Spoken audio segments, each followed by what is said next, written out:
छोटी अवधि के लिए कर्ज की दरों में हो रही बढ़ोतरी से भारतीय रिजर्व बैंक के सामने लिक्विडिटी मैनेजमेंट को लेकर नई चुनौती पैदा हो गई है। लगातार कर्ज महंगा होने के बावजूद कर्ज की मांग बढ़ती जा रही है, साथ में अर्थव्यवस्था में सरप्लस लिक्विडिटी भी घटती जा रही है। ऊपर से ओवरनाइट लेंडिंग रेट लगातार बढ़ रहे हैं। पॉलिसी दरों पर फैसला लेने के लिए अगले हफ्ते रिजर्व बैंक की मॉनेटरी पॉलिसी की बैठक होनी है और संभावना है कि कर्ज की बढ़ती मांग और घटती लिक्विडिटी का असर आरबीआई के फैसलों पर पड़ सकता है। सर, सिस्टम में क्यों कम हो रही है लिक्विडिटी? ये महत्वपूर्ण घटनाक्रम है भारतीय बाजार की दृष्टि से, बैंकिंग बाजार और मनी मार्केट की दृष्टि से। हालांकि थोड़ा तकनीकी है, लेकिन हमारे लिए समझना ज़रूरी है क्योंकि इसका सीधा रिश्ता हमें रिजर्व बैंक की तरफ से आने वाली मौद्रिक नीति से दिखाई देगा। ओवरनाइट लेंडिंग रेट वो रेट होते हैं जिस पर बैंक एक दूसरे को कर्ज देते हैं उनकी तात्कालिक ज़रूरतों को पूरा करने के लिए।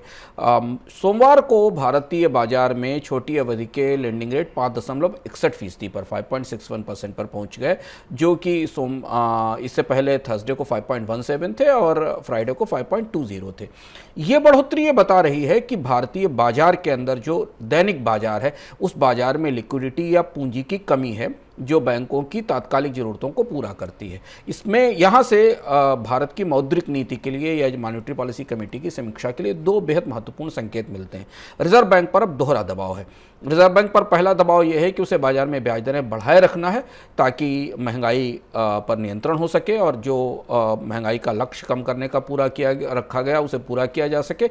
दूसरी तरफ बाजार में शॉर्टेज है और उस शॉर्टेज के कारण जबकि बाजार में तरलता पूरी होने की बात रिजर्व बैंक की तरफ से कही जा रही।